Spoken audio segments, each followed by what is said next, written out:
joining us. Good to be here, thanks. You are the general manager of the largest union of city employees, the Municipal Employees Association. Thanks for coming. Appreciate your support. Scott Sherman, former city councilman. Always good to send me pictures of the fish that he's caught and how life is going since he's left the city council. The Padres, we're all very excited, made the playoffs in the spot that we were hoping for. Thank you for joining us as well. So I'm going to start with you, Mr. Zucchet. Let's go into, just lay the case out for why voters should support this. Well, thank you, Scott, for having us. Good to see everybody. Scott laid it out a little bit in his intro, but let me just simplify a little bit. I'm not suggesting he wasn't perfectly clear, but he was Scott Lewis, so there's a lot of numbers floating around. We have 18 cities in the county of San Diego. The city of San Diego has the lowest sales tax rate of any city in the county of San Diego. We have about 500 cities in the state of California. The city of San Diego has among the bottom 50 lowest tax rates, lowest sales tax rates in the entire state of California. We all appreciate low taxes, but there are consequences to that. When we look at neighboring cities in the county and neighboring cities throughout California who do better at keeping up with deferred maintenance, with roads, with sidewalks, with stormwater infrastructure, there's a reason for that. The city of San Diego is leaving hundreds and hundreds and hundreds of millions of dollars on the table, just getting ourselves out of the basement, so to speak, in terms of sales tax collections. And so that's the first case. The second case is what we all see every day when we live and drive and experience San Diego. The level of deferred maintenance of the city with our core infrastructure needs addressing. And for decades, various elected officials for the last 50 years have told San Diegans, don't worry, we're better than those other cities. We don't need to actually collect sort of an average hotel tax rate and an average sales tax rate.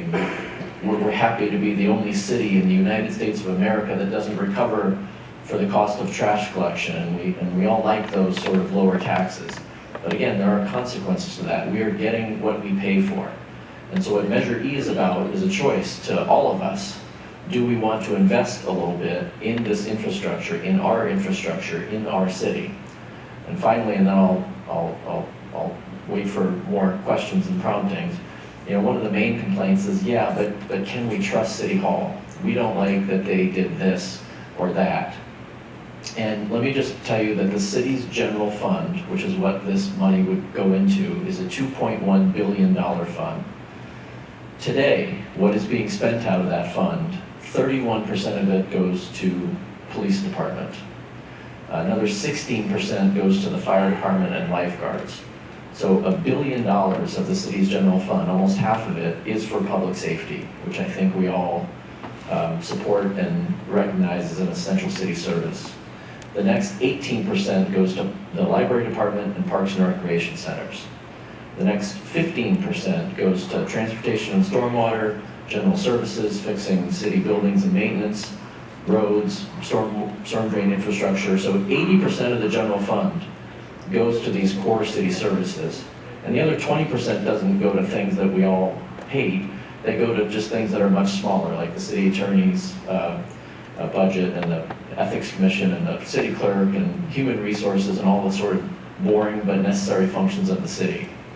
And then way down on the end are the things that might drive us bonkers, like, you know, I don't know, 101 Ash or the amount that some people want to spend on homeless services, which may or may not be successful, or bike lanes that drive us crazy because, you know, we don't feel them getting used. And so we can take the approach to say, well, because I don't like a few things that are spent out of the general fund, I'm gonna essentially cut my nose off to spite my face and screw it all. But just objectively, out of the $2.1 billion general fund, nearly all of it goes to things that everybody in this room, including Scott and I don't know, I guess I'll start calling it former Councilmember Sherman and Scott Lewis, that we would all agree on. And if we, focus on the things that we don't like, or we want government to be perfect before we give them another penny, that's one approach, but it seems crazy to me. Sorry for the No, that's great. Thank you. Before we went on, I wanted to highlight my friend Wyatt here, and if you see some of these younger folks in the blue shirts, they're Aaron Price Fellows. The Aaron Price Fellow Program is just a wonderful program with high school students across the region who get together to learn about how their community works, how the nation works. They go to all kinds of places. I've spoke to him every year about all kinds of things.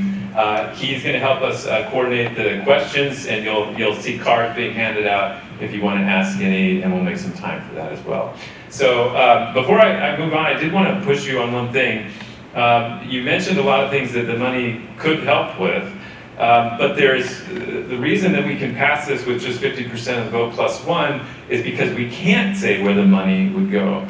So I think one of the first questions a lot of people here would have is how can they be assured that the things the city needs, the potholes, the stormwater, the parks that we all want to see improved. I would love to go to the bathroom at a park and feel comfortable for once in my life. How do we know that any of those things would be better with it? Yeah, so fair enough. So that's just factually true. This is a general tax. It goes into the general fund. Anybody who says it absolutely will go to X, Y, or Z is not informed. It will be decided where it goes the same way the rest of the budget goes every year by the mayor and the city council. But my point of detailing how they are spending money today, how do they spend that $2.1 billion today, it's a pretty good indicator as to how they will spend it in the future. I would also say that in the last 4 years, this city has generated more revenue and has more money to spend. And so as this mayor and council has gotten more money, what have they spent it on? Well, in the, just for road repair and road rehabilitation, in the 8 years before this council, they were spending about $40 million a year on average. In the last 4 years, it's been $95 million a year, so more than doubling on road repair. And they're still deferred and we still have a ways to go. But the point is, it's not because Scott Sherman, didn't want to spend more on roads, but there just wasn't enough money. But as more money comes in, it is going to these infrastructure needs of the city because that's what the public wants. Scott, thank you for coming on. You were one of the signatories on the ballot argument against this passing. What's the sort of main message you would want to tell people about why they should vote no on this? Thank you for having me. Thank you, everybody. It's been 4 years since I've done public speaking, so I might be a little rusty. So stick with me. Like getting on a bike. The main reason we're good. Okay. Yes, The main reason I'm against this tax is it's a regressive tax. It affects people who can least afford it the most. People who have a lot of money can afford an extra sales tax. They can afford a little extra money. But the people who can least afford it, and that is becoming increasingly more and more of us in this type of economy, and we have this amount of inflation, we see prices rising and going as high as they have. We can't be going to them and saying, come more out of your pocket. If I look at the dollar amounts here, the city's projecting that they're going to raise $400 million with this new sales tax. If you take that and spread it across every man, woman, and child in the city, it's about $330 a person per year. So the average family of 4 will be paying an extra $1,320 out of their annual budget just to pay the sales tax. You can't balance your budget that way on the backs of others. We already pay a lot of taxes in the city and in the state. Secondly, and Scott, you alluded to this, is there's no guarantee on where this money will be spent. It goes right into the general fund to let the council members spend it the way they want to spend it. And I've heard council members say, yeah, we're going to spend it on infrastructure, we're going to do this, we're going to do that. I've heard that in the past, usually around election time. And then once the election's over, that kind of goes by the wayside, and it's the same old baseline budgeting that we keep moving through. And lastly, I've been a business person for 34 years. Owned my own business for 28. In the business world, the last thing you do is try and raise prices on your customer. When you're trying to make ends meet, you're trying to find ways to be more efficient with what you do, spend your money more wisely. find ways to use technology to bring down the costs. In the 8 years that I was at City Council, never once did I have them come and say, look, here's something we're going to do and it's going to cut costs. Every year, the budget went up.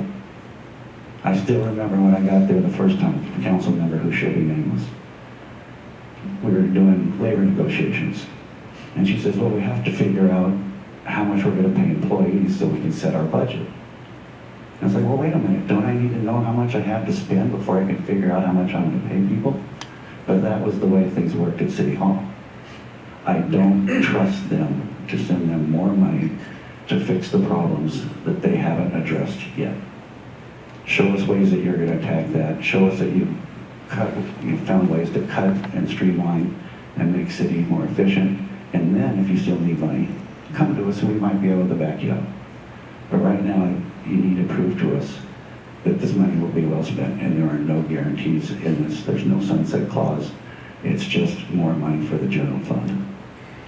Well, let me ask you about that. So is there a goalpost that they could hit that would say, like, okay, now you deserve trust? Is there, I think there's a lot of folks that, are just going to be distrustful of city government in general, and for a lot of good reasons. Is there something you could lay out or say, like, once you do that, then I would trust you? There are things that you could show that you're looking at different ways of balancing your budget. You're looking at ways of calculating employee salaries. You're looking at ways of streamlining, being more efficient with the work that you do.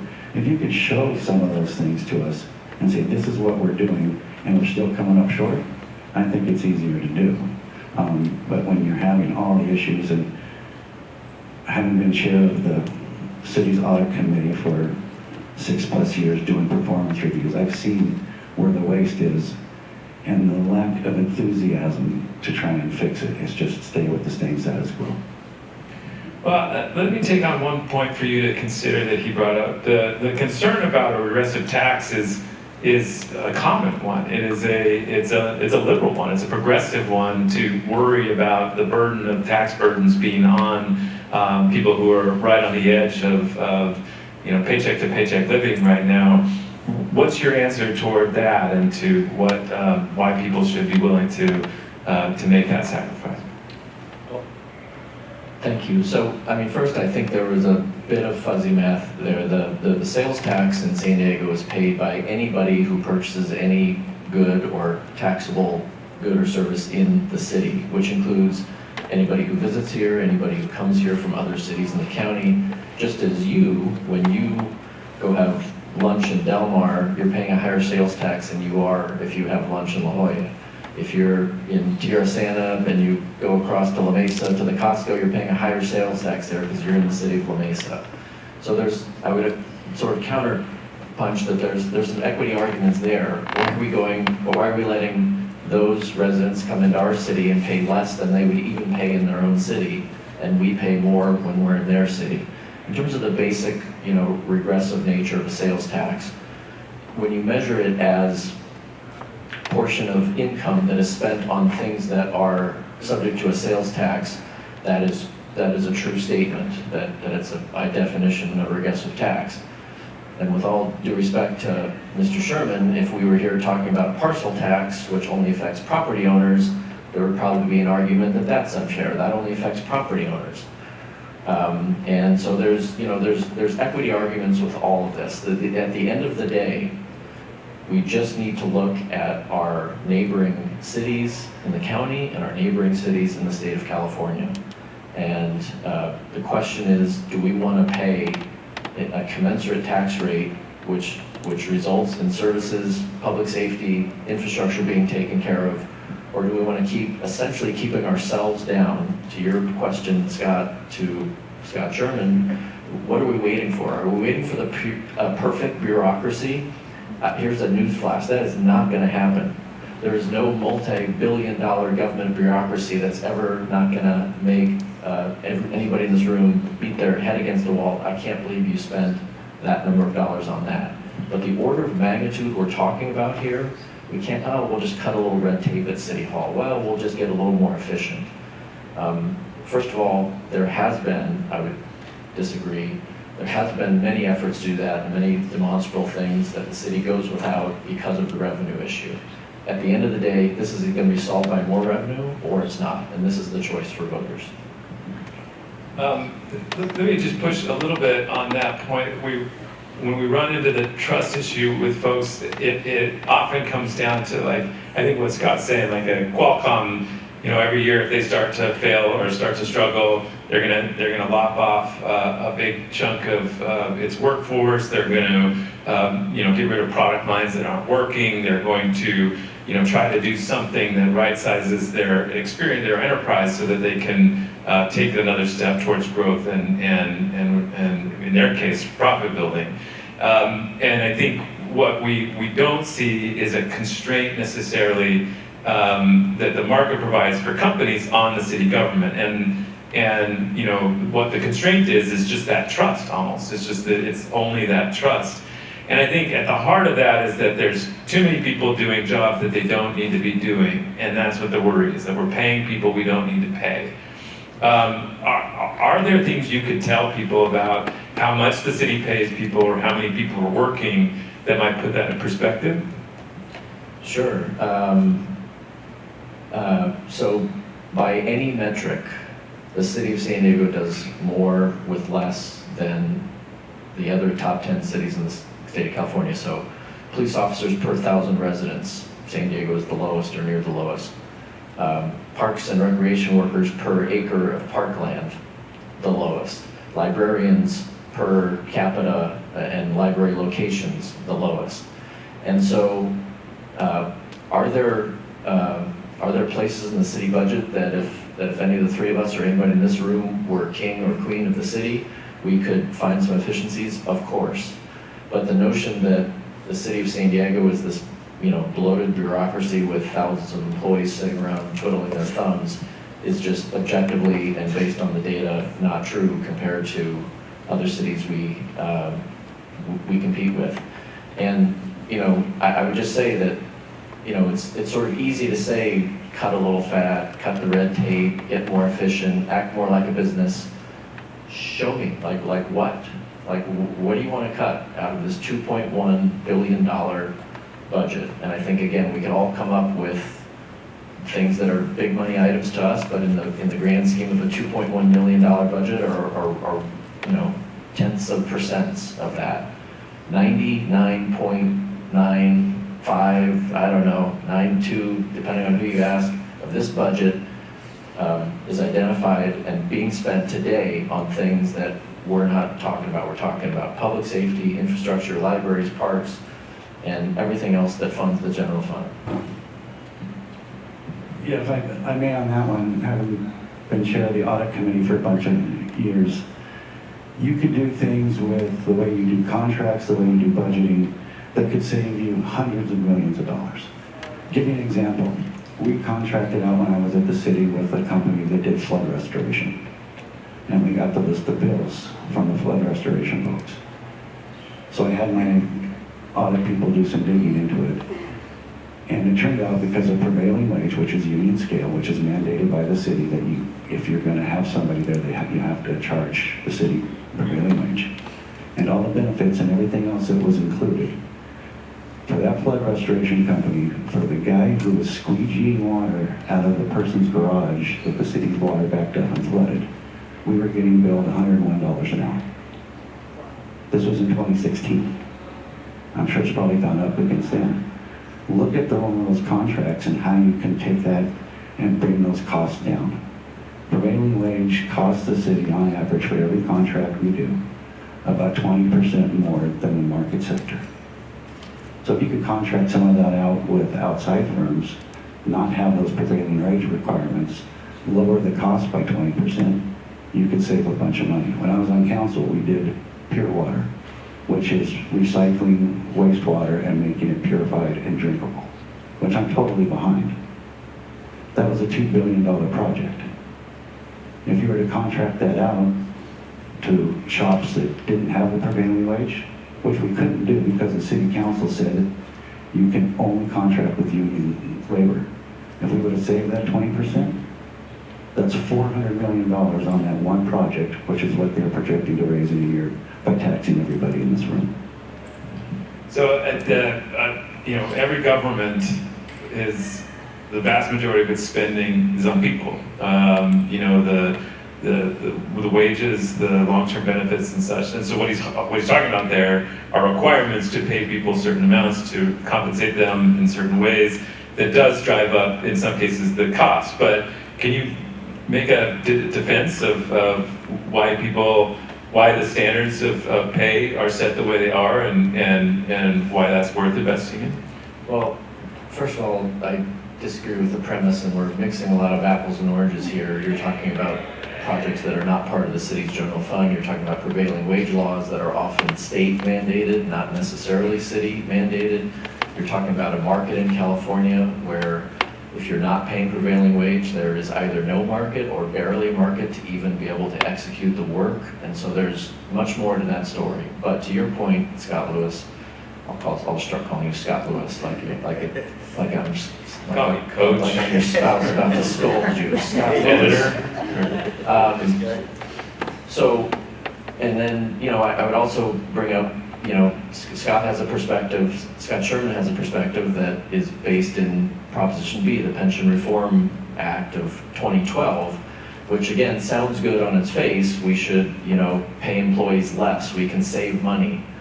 So we tried that, it was implemented, and setting aside the legalities of it, what actually happened at the city is nobody wanted to work for the city. And 2 years ago, until Proposition B was reversed and we restored pensions in the city, before that happened, the vacancy rate of the city of San Diego was 22%. Because every jurisdiction in the county of San Diego, every public jurisdiction in the state of California, the vast majority of jurisdictions in the United States of America offer defined benefit pensions to city employees. We were the only ones. We were promised that it's going to save so much money, everybody's going to follow. Nobody followed. So it had to be reversed. So I would just say beware of those who say we can save money without thinking through the consequences and the general market we're in. We're not in a vacuum, we're in a market, and that's true also for employees. With Prop B rescinded and with wages just approaching the median of other jurisdictions we compete with, today the vacancy of city jobs is 8%. So we're competitive again. So we fill positions so we can actually do the services, which to your point, Scott Lewis, the employees are the services. Back in the Carl DeMaio days, he would pit sort of employees versus services. Well, who do you think provides police services? People. A person answers the 911 call. An officer responds to perform public safety. So you can't disconnect the fact that the vast majority of the city's services are performed by people, and we're one of the largest employers in the region, and we need people to do our job. Do you feel that the city pays people too much? I don't, I think they're higher than the private sector, but private sector has different things that they can do to make your pay on the outside be more attractive. You can get bonuses, you can get raises above somebody else. In the city, you can't. It's like, okay, if I'm going to give this guy a raise because he did a great job, I've got to give that raise to the entire department. You can also look at things that are outside of that in the budgeting zone and go to zero-based budgeting instead of baseline budgeting. That could save you a whole bunch of money right off the top of it, too, where instead of saying last year my budget was, for my department, was $250,000, this year it's going to be $250,000 plus 3%. That's kind of how, on a very simplistic level, the budget at the city works. Instead of doing like you do in a private sector where you go back to zero every year, figure out what your revenue is going to be, and then figure out what your needs are. And sometimes it's more, but sometimes it's less. To go back to my auditing days, we did an audit of the city's print department back then. And they had a line item for forms for $250,000. And I thought, well, it's city government, there's a lot of forms, I'm sure $250,000 sounds accurate. We did an audit, it turned out they spent $7,500 on forms. Asked them, why in the world are you budgeting $250,000 when you spent $7,500? Well, that's our baseline. Well, when was the last time you adjusted the baseline? I don't know, 10 years ago. If you went to a zero-based budgeting, you would know those numbers coming from the very beginning, and you wouldn't just take the simplistic path. When I was at the city, we got the city to agree to do zero-based budgeting on 2 departments on a rotating basis. They did it the first year I was there, and since I've left, I don't know if it still exists or not. When we talk about these tax increases and talk about taxes in general, the hope and the idea is that there's an accountability element, that there's a group sort of always kind of hammering people to justify their spending, to make a case for more investment in different things. And that's in short what the city council is supposed to be, right? Did you spend it right here? Are you doing that? Where can you really justify this investment? How are we going to see impacts for these investments? I think one of the arguments for the Republican Party existing or being relevant in San Diego, which it's not at the moment, is that it would provide that. That's fair, right? Totally It's fair. completely irrelevant in the city of San Diego right now. But one of the arguments, I guess, for it would be like, maybe we do need that sort of constraint. We need that those folks that are always asking tough questions, always forcing people to make a case for the investment, and always holding it accountable. Do you feel like with the city government the way it is, all Democratic, all supportive or mostly supported by the public employee unions and those folks, is there the body of oversight capable of holding the spending accountable so that people can trust that it's being managed and overseen well? So, first of all, I basically agree with that premise. Oversight is good. I do think it's one of the shortcomings of having such a,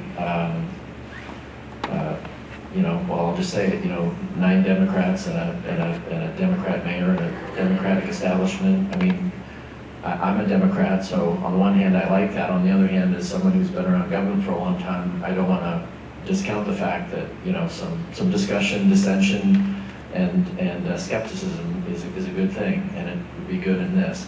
To your point, Scott, yeah, ultimately, the accountability is this city elects the mayor and the city council, and if they're not performing, that's the ultimate accountability. We also, in our strong mayor form of government, you mentioned IBA earlier, that's the city's independent budget analyst.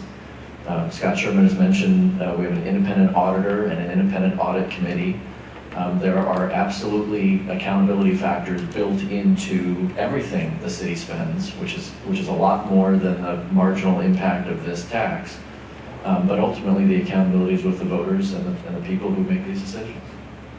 So I think there's a lot of renewed dissent about the city's strong mayor form of government. People who used to support it are coming out against it, wishing, probably unrealistically, but at least putting it out there that we should make a change back to that. But I do think one of the special things to emerge from the strong mayor form of government is not that, but the independent budget analyst, the relatively independent and even more now so, an auditor and audit committee. Do you think there are structural accountability mechanisms at the city that are sufficient at the moment? I think there's some built in. It really comes down to the drive and the will of the people leading those people and steering that conversation to follow up with what the audit committee recommends, to implement some of these things that are recommended.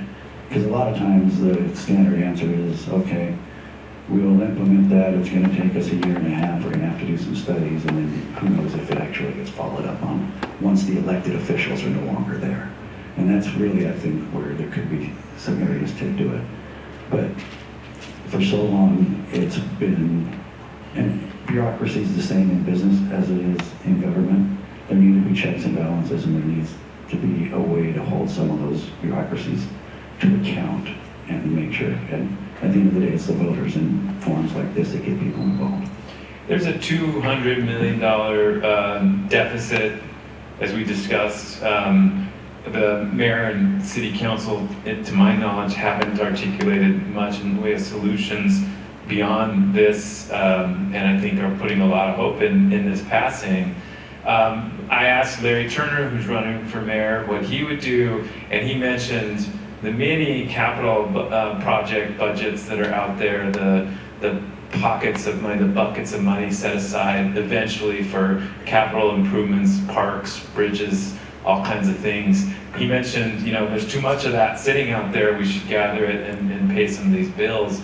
You know, that's a pretty significant trade-off, and I was glad that somebody was willing to articulate a significant trade-off like that, because that would be really harsh and difficult for a lot of people, but it would be a way of illustrating the trade-off. What kind of trade-offs do you think the city council, the mayor should make instead of the tax increase to restructure the budget so it's not a structural deficit like that? $200 million in government speak isn't a lot of money. You can find that, or at least make the case to us that, okay, we're asking for this amount of money, but we've made these cuts over here, so instead of asking for 200 million, we need 50 million, we need 25 million. None of that happens. It's, we need more revenue, we need more revenue, we need more revenue.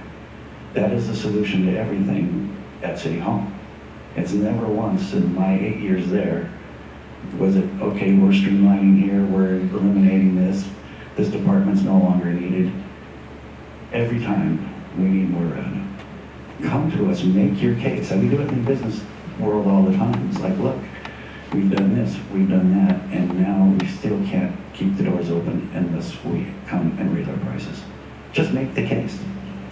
Let me ask you, go ahead. Well, I just, as a factual matter, it may be what people say, but we do not raise revenue in the city of San Diego. We have never raised the city sales tax. We have tried, but to this, as we sit here today, have not raised our hotel tax, even though when we go to Anaheim or Los Angeles or San Francisco, we pay, 50% more to their cities when we give them a discount when they visit here. We are, so there has been no tax increases in the city of San Diego, so I'm not sure what that's about. And this notion, you at one point called it a deficit, at one point called it a structural deficit. It's not a deficit. The city of San Diego has a balanced budget this year. But what the city has done in many years, in most of the years that Scott Sherman approved a budget, in most of the years when I was on the city council, 20 years. For the record, I only voted for like 2 budgets. The rest of them I voted against. Fair enough. For those budgets you voted for, there was one-time money being spent in the budget to cover ongoing expenses, and that's the notion of a structural budget deficit. That's obviously a long-term losing strategy if you're using one-time money to cover things you know are going to happen every year. But around the margins, and I agree with Scott Sherman, we're talking about mostly budget dust here. That happens every year. It happens this year, and it's not a deficit. It's a we could do better. So you mentioned we haven't raised revenue taxes. There is an ongoing effort, it's a very slow one, to establish a fee for trash collection after the voters approve that. That will have significant impacts on the city's budget. There's an ongoing court battle that seems like it will resolve in the city's favor eventually to raise the hotel room tax, and that'll be significant. Did you guys give up on the parks one? Lord, no. We are litigating that as we speak, and the Parks and Library parcel tax is coming to the 4th District Court of Appeals soon and maybe coming back to voters. And I fully acknowledge, and I believe I disclosed, that there are efforts going on. I was just commenting that for decades, we haven't been balancing the city of San Diego's budget by getting more revenue. We've been balancing the city budget, just as every council has done, including this one, but not by raising your revenue. Are you saying then there won't be significant impacts if this doesn't pass? I think if we're being honest here, I just saw the Ellen DeGeneres stand-up thing last night, and she had a whole thing about. I thought you were saying she's here. No, okay. That's good. About the ridiculousness of people who begin a sentence with "if I'm being honest," and then I just said it. So, yeah. But now I can't remember your question. Sorry. Will there be significant impacts if this doesn't pass? So I think we'll keep trudging along, and you'll keep experiencing your city and its shortcomings, and particularly infrastructure shortcomings, as we sort of bump along down the road. But no, I don't think there's, heads and services about to roll because of this dynamic that we just talked about. I think what we lose is the opportunity to gain so much more in investing in our cities, and I think that's what's at stake. This is a choice for the voters. Do you want to keep getting what you're paying for, or do you want to invest a little more and get more? There were so many years where there was a Republican mayor, there was a significant, sometimes close majority of Republican city council members, Republican city attorney, and the pension reform passed. There was managed competition efforts, and we didn't see this blooming of excellence at the city because of it. Is that just the management of the city? Were there forces that wouldn't allow it? How do you explain that things didn't work out when we were really focused on the waste, fraud, and abuse that you guys prioritized? Yeah, and that really got down to political will at the end of the day. I mean, there were certain matters that people, even on my side of the aisle, once they got elected, they really didn't want to tackle. Yeah. And we saw that with managed comp and a few of the other things in there. And, unfortunately, when a lot of people get elected, the first thing they worry about is their re-election. And that really is what it comes down to. They're afraid to make the tough decisions and let the chips fall where they may. I still remember when I was on council one time, I was making a speech about something, and one of the staffers looked at me as we're walking out. And she said, "Man, you just don't have a filter, do you?" And I said, "Well, no, I got a job. This is secondary. This is me serving my community. It's not my core goal drive in life." But unfortunately, with a lot of people that get elected, that's what they are. They're there to get elected and get moved on to their next office. When you look at our mayor. So you're saying people were unwilling to make those kind of trade-offs? Yeah, because they thought it might produce a negative mailer, or the union might spend so much money against them, and those types of things. Yeah. And money drives this thing at the end of the day. I mean, even if you look at the people spending the money on this measure, the Municipal Employees Union has put in $500,000 to get this tax on you all approved. Yeah. The firefighters put in $140,000 to try and make sure that you approve the sales tax, so they don't have to make the tough decisions that everybody in this room is probably having to make on your spending. They don't want to make those tough decisions. Let's ask for more revenue. Good. Can I just agree with you, but say there's two sides to that when elected officials come into office and don't want to make tough decisions. Again, for 50 years, mostly right-leaning elected officials have come to City Hall, looked at the budget, and said, geez, we don't want to go to the public and ask them for more money, so we'll figure out some way to finagle it. They don't want to make the tough decisions. These elected officials today are coming to you saying, the choice is now yours. We can't keep whispering sweet nothings in your ear that we can just do better. And the way some of those politicians, going back to Pete Wilson, dealt with not asking you for more money is to short long-term liabilities like pensions, like long-term maintenance, because they didn't want to ask the public for the money that was needed, so they cobbled together the books. That's been going on for 50 years, and we are where we are. Well, we have an opportunity now to engage you all, but first, I'm so excited whenever there's a child or youth here. Do you mind if I come and say hi real quick? What's your name? I'm Rowan. Rowan, did you enjoy this discussion? How old are you? I'm 7. Do you think people should vote to support a tax increase? What does that mean? Great question. You'll learn throughout the day. Thanks, Dan. Let's hear for Rowan here.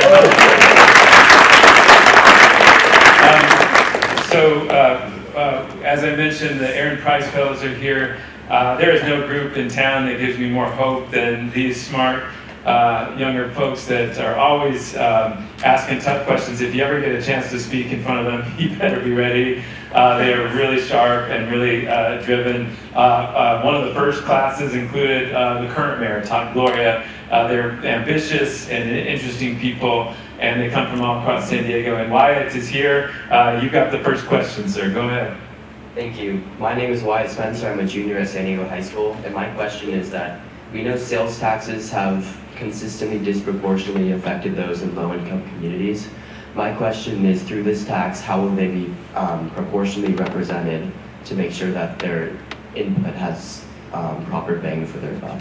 That's a great question. So we talked about the regressive nature of taxes, sales taxes before, and this sort of touches on something I tried to ask: is there enough oversight, a good enough oversight? And what I think Wyatt's saying is there representative oversight that would make sure that that money and accountability is sort of equitably overseen? And how would you? Yeah, thanks, and thanks, Wyatt. And so, again, as we talked about, nobody, and I can't tell you exactly where every dollar is going to be spent because it's going to be a decision of the city council, but we can look at this city council who has prioritized equity in the way, among council districts, in the way money is spent, as a cue that to sort of answer or paraphrase your question, yes, there will be a return on investment to these communities. The other thing is, to the extent that the vast majority of our general fund currently goes to essential city services and infrastructure, what communities need that the most and where's the biggest deficits? In our older communities, largely south of Interstate 8. And so, again, there should be a disproportionate return on investment to older communities than, say, Scripps Ranch, because that's much newer infrastructure, for instance. And that's nice to say, but at the end of the day, in this sales tax, there is no guarantee where this money will be spent. It goes directly into the general fund and will get spent wherever the council decides it to be spent. There are no guarantees of any of that. If there were, if they said, we're going to do specifically for infrastructure, we're going to do specifically for this, it would take a 2/3 threshold to pass, and they know it wouldn't pass that way. So it has to go into the general fund, so it only requires a 50% threshold. I'm going to ask the second part of this one. I think the first one is do you feel like your employees, your members, would actually be laid off if this doesn't pass? Well, not because this doesn't pass, and going back to an early point of Scott Sherman, there's been plenty of times where our employees have been laid off when there's tough budget times. Hundreds of employees back in the Great Recession, 2009, 2010, but directly, if this measure doesn't pass, will there be layoffs? Not as a result of this measure not passing. If there's other recessionary things or other budget shortcomings, that's always on the table, but I don't believe City Hall is counting on this to save them. I think City Hall is counting on this to really deliver on the San Diego that we all want. That's interesting. Shift the framing on it. Is there a perfect sales tax level? I think one of the interesting parts of this discussion is that if this does go up, sure, San Diego's already at the low end of San Diego County of the state, it would go up a full percentage point. And then if the Sandag one go up, it would go up another half cent to 9.25%. Are there any studies, or are you aware of, where it starts to get, actually counterproductive, or whatever you want to, however you want to put it, to increasing revenue and performance? It's a good question, and I'm not aware of that type of thing. There are cities in Los Angeles County and in Northern California with sales taxes above 10%. And so all I can tell you is that being at the bottom is, as Dr. Phil would say, how's that working out for us? So, but I can't tell you what the perfect level is. Sorry to quote Dr. No, Phil. You got Ellen and Dr. Phil. You've been watching some daytime TV. So, Oprah says this one, and they still have daytime TV, right? Let me ask you. So San Diego is at the bottom of the levels in San Diego County, in the state. What does that tell you? Is that's what you want, or is there a level that you would be comfortable with, or does it matter? No, I never liked this argument when I was at City Hall. It's like, well, let's put us on par with Seattle or LA or San Francisco. I don't want to be on par with those. I want to be unique. I want to be San Diego. I want to be better. There are cities who don't have any sales taxes. Not in California, but there are, and they exist in other places. There are ways to figure out revenue so you don't have to take as much from the people, and that's really the way to do it, in my opinion. There is a sales tax in California. It is what it is. But to keep increasing it and making the people who can least afford it to pay it the most pay it, that's where the issue is. Yeah. Well, I think you're sensing a theme in some of these questions. They're all around this kind of central topic of the equity or the equitable experience of people in San Diego. And this seems like it's coming from the left, where it says the trade-offs. So quality of life expenditures are barely beginning to offset past injustices, what they said. I think there's a really interesting example in San Diego parks, right? The funding for parks and infrastructure has often come from new developments in light of lack of some of these other taxes being collected. A new development, a new housing development generates developer impact fees, which allows those neighborhoods to have newer, nicer parks and things.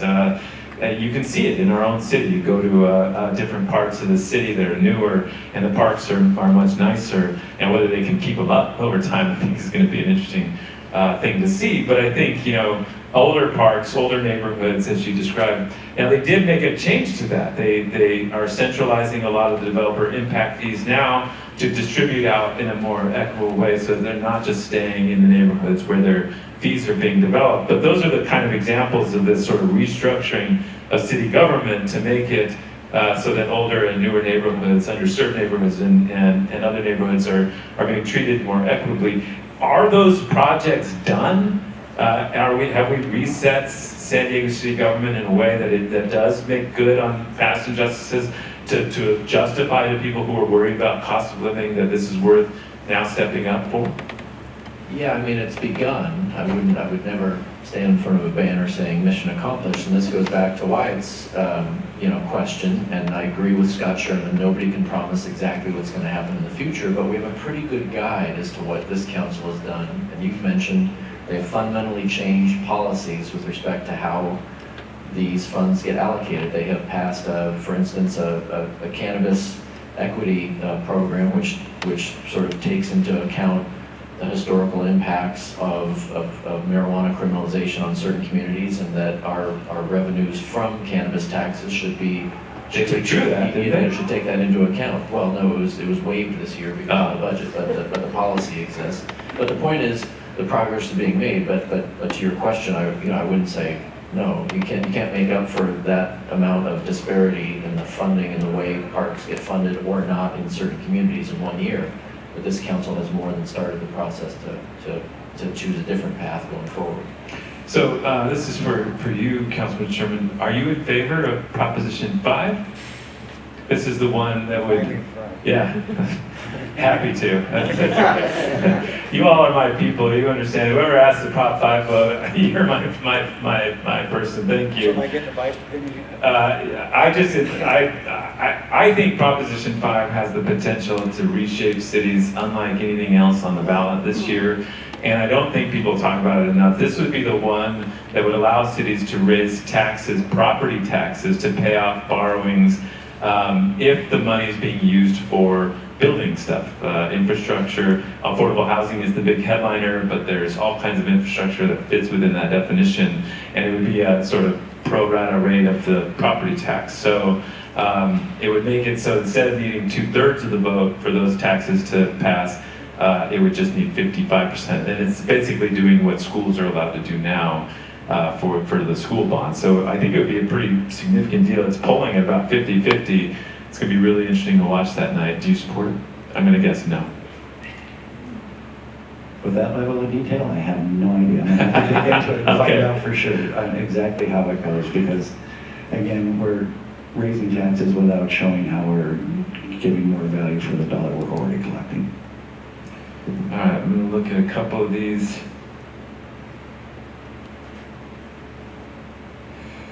I guess we got another one here about, is there any guarantee the funds will be used responsibly? And I think what your message has been that how they're being used now is how they're going to be used. Maybe address it. Every time this comes up, people point out the 101 Ash Street. The city of San Diego purchased 101 Ash Street. We had to do it in a way of, we had already agreed to long-term purchase it. We just sort of cut that off and said, we're going to buy it all now. We took out money from all those buckets of capital projects, and then borrowed money for those buckets, and we used that to pay off the the building. And a lot of people say, like, what are we doing buying that building? Nobody's been in it, that sort of thing. Those are the kind of, like you said, these big flags that people put up about why this city doesn't deserve money. You addressed it a little bit, but maybe go right at that. Like, how can we be trusted to spend that? How can you or the city be trusted to spend that well? You know, look, I don't want to minimize 101 Ash. Nobody's going to sit up here and defend that that hasn't been a bad real estate deal for the city with real costs to the city's general fund. I guess my point is that it's a matter of proportion. Even though there's some eye-popping dollars in there to normal human beings, we're talking about, literal, basis points of the city's 100% $2.1 billion general fund. And I don't want to repeat what all that money goes to, but, let me say something really weird. I snore at night. I've got a little deviated septum, drives my wife crazy. It's an issue. But the other 99% of me is good, so my wife keeps me around. And she invests in me, and we have a great relationship, but she's got this nagging thing where I snore at night. And so, again, this is really weird, I just thought of this, but so 101 Ash is the city snoring. And are we going to then sort of, punish ourselves for everything else that the city provides and that we interact with in our city? Because there's a blemish here and there. Here's a news flash. There'll be more blemishes in the future. We're a giant multi-billion-dollar bureaucracy, and that's true of any major city in California or the United States.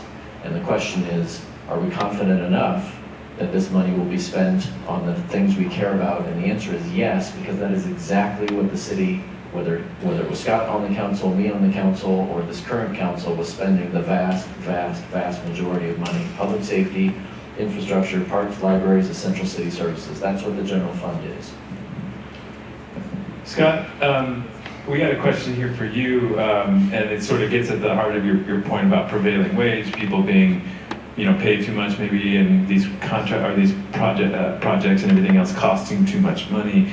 But you also came at the concern about the taxes taxing people who aren't making a lot of money. As this writer points out, that according to the MIT's living wage calculator, where two adults work in a household, they need to have $35 an hour in order to make ends meet, but the minimum wage is only $16. So how do you reconcile the concern about people not making enough money while also sort of railing against them making too much money on these projects? But I'm not railing that they're making too much money on these projects. I'm railing that it's mandated to charge the city a certain amount. We can't even go out and find out what the difference is. That's really the issue. And when it comes to the minimum wage issue, minimum wage is not something you're supposed to support a family on. Minimum wage is an entry-level position most of the time. And if you're good at what you do, and I'm sure 100% of those people in this room, if they got a minimum wage job and showed up and did the job, they'd be out of minimum wage real quick. I worked minimum wage when I was young. I'm sure you did. I'm sure Michael probably did. None of us are working minimum wage now because you move up the ladder. You do those types of things. So prevailing wage has some issues. It's like if I was to leave here now and I got in a fender bender and I went to the body shop and they said, we're going to charge you $2,000 because that's what it costs us to do this and make a profit and pay our employees wisely. That would be like me saying, no, it shows that I want you to charge me $2,500 because that's the prevailing wage. We don't do that in our home budgets. We shouldn't do that at the city budget as well. We need to actually get out and put some competition into the marketplace. And when you have prevailing wage, when it comes to cost, there's no real competition there to find the best deal for the taxpayer. And when it comes to moving in the right direction and we need this money and people being suspect of government, if we could just get one or two good success stories that would come out of City Hall and say, here, this is what we did and it saved us money, it might move us a little bit more in the direction. But what we see is, oh, this costs X amount of dollars more, this costs a couple $100 more, these bike lanes are at $6 million per mile of bike lane. These types of things are the problem that people see, and then that's what drives the distrust of government. Just a couple success stories might change that narrative. The media's fault. Let's finish If you really up. want to go there, that's another discussion. Yeah, right. Let's finish up. Michael, you got, let's say 2 minutes to wrap it up. Well, I'd like a response on the snoring comment. Scott Sherman, do you snore at night? Sorry. I think this has been a great forum. Thank you very much. I want to go back to something Scott Lewis said in his beginning. The current sales tax rate is 7.75%. That generates about $3 billion of revenue. But $2.6 billion of that revenue goes to the Sacramento, to the state of California, to the county, to the transportation agencies, other special districts, and everything else. Only less than 15% of it, $400 million, stays in the city of San Diego. One of the reasons so many cities in the county and across California have posed to voters, and one of the reasons why voters have overwhelmingly approved them in these ballot measures, is because when you do a city sales tax, 100% of that extra penny or half penny, in this case, penny, stays in the city of San Diego. And Scott Lewis said this at the beginning, so we're effectively doubling our take, the city of San Diego's take for general services by simply raising the sales tax by 1 penny. And so that's the pitch, that's the choice for voters, and very much appreciate your invitation. Scott, good to see you again. Appreciate your engagement and appreciate everybody being here. Thank you. All right, wrap it up. Yeah, and thank you, Michael. It's been, 4 or 5 years since we've actually been in the same room doing these kind of things, so I appreciate it. At the end of the day, this is once again the city coming to people and saying we need more money. It's government coming to you and saying we need more. We have not done well with the money we have. We've shown numerous times that we are not good at managing what we have. So instead of trying to show you that we're making that change, we're coming to you and saying we need more. Times are very, very difficult for most people right now. Things are way different than they were 6, 7 years ago, before COVID. People are tightening their belt and making very tough financial decisions. And government shouldn't be, at this point in time, coming to you and saying, tighten your belt a little bit further, make your family suffer a little bit more, and give us more money so we can do some of these things that we are promising we will do, with no guarantee. Quite frankly, I was in government for 8 years. I saw promises, and then I felt that sharp knife in the back of my back, because those promises aren't met most of the time once they get what they ask for. So don't support this tax increase without the government coming to you and saying, we've done everything we can to not have to burden you with more money out of your pocket. That's what we need to do, and show the politicians that, hey, look, show us that you can do better with what you have, and then maybe we'll support you, but now is not the time. Thanks. Yeah, Scott Sherman and Michael Zucchet, thank you all.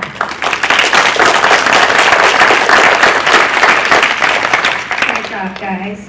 Thank you for joining us. Your next session starts at 11:30, so you have a little break. And if you enjoyed today's session, you can sign up for one of our newsletters at voiceofsandiego.org/newsletters. Thank you to our sponsors and our volunteers, of course. Enjoy the day. Thanks all. Thanks, Mike.